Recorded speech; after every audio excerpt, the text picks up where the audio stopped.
Alors, c'est une bonne question, mais j'ai beaucoup de réponses. Tous les secteurs ne sont pas impactés de la même manière. Le tourisme aérien à l'arrêt, le tourisme hôtelier en grande difficulté, les agences de voyage à l'arrêt. Par contre, le commerce de vêtements, le commerce en général, le secteur de la réparation automobile sont des secteurs qui s'en sortent encore pas trop mal, qui ont retrouvé leur activité avant Covid, je dirais, voire même pour certains un petit peu mieux. C'est pas la grande folie, hein, rassurez-vous. Mais on a des secteurs comme le bâtiment qui n'ont pas de perspective à long terme. Personnellement, s'ils ne se tournent pas vers la rénovation, ils vont être en très très grande difficulté dans les mois qui viennent. Mais je dirais qu'aujourd'hui, c'est pas ça qui m'inquiète. Aujourd'hui, moi, ce qui m'inquiète, c'est toutes ces entreprises qui ont fait des reports des reports de crédit en début d'année pour une période de 6 mois. Et le 6 mois, c'est septembre.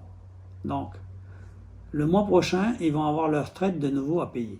Et personnellement, je pense que pour certaines entreprises, ça va être compliqué, surtout celles qui n'ont pas repris une activité correcte ou qui n'ont pas réussi à retrouver leur chiffre d'affaires d'avant Covid.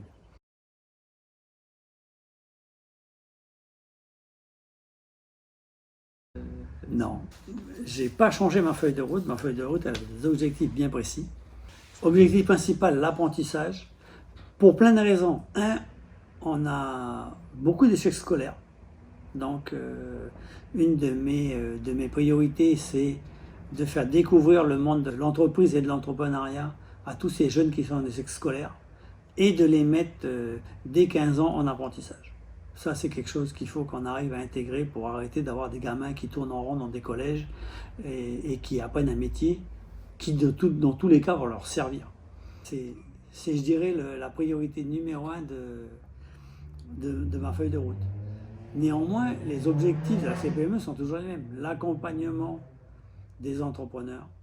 Aujourd'hui, on a 5 permanents à la CPME qui permet d'accompagner aussi bien dans le domaine juridique, fiscal, social, banquier, quelle que soit la difficulté que vous pouvez avoir, nos adhérents viennent nous voir et on leur trouve des solutions.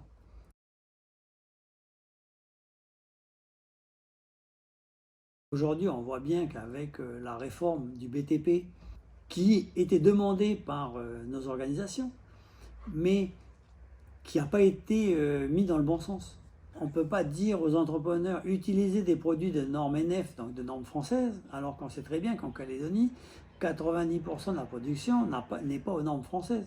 Elle est ou aux normes australiennes ou néo-zélandaises ou elle est aux normes calédoniennes, parce qu'on produit des produits en Calédonie. Il aurait fallu voter le texte pour donner les agréments tout de suite aux entreprises calédoniennes, aux produits des entreprises calédoniennes. On n'est pas contre la réforme, elle n'a simplement pas été mise dans le bon ordre. Le deuxième sujet, c'est toutes les assurances qui vont avec. Pour faire très simple, parce que je ne veux pas rentrer dans le détail, mais avant, vous avez un entrepreneur qui avait une assurance qui couvrait tous les corps de métier. Aujourd'hui, on demande à tous les corps de métier de prendre une assurance.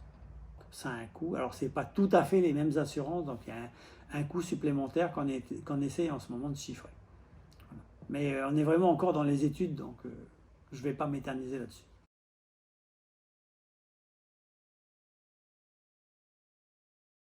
Alors, on nous a annoncé il y a quelques semaines que Christopher Gigès voulait réformer la fiscalité et la TGC. Ça ne nous pose pas forcément de problème, mais aujourd'hui, vous ne pouvez pas dire au secteur des services de passer de 6 à 11%, pas toucher aux autres secteurs, en sachant que les services, c'est quand même le transport aérien, l'hôtellerie, la restauration, l'automobile, les esthéticiennes, le coiffeur. Donc c'est le secteur aujourd'hui qui est, à part le secteur du tourisme, le moins impacté. Donc si demain vous dites on met 5 points de plus sur la TGC dans ce secteur-là, l'effet escompté de la récupération des taxes derrière ne se fera peut-être pas si les consommateurs arrêtent de consommer. Donc effectivement, on est vigilant là-dessus. On a envoyé un courrier avec des propositions qu'on a faites avec le MEDEF et l'UDP. une proposition donc en interpatronale pour revoir cette fiscalité et cette augmentation de TGC.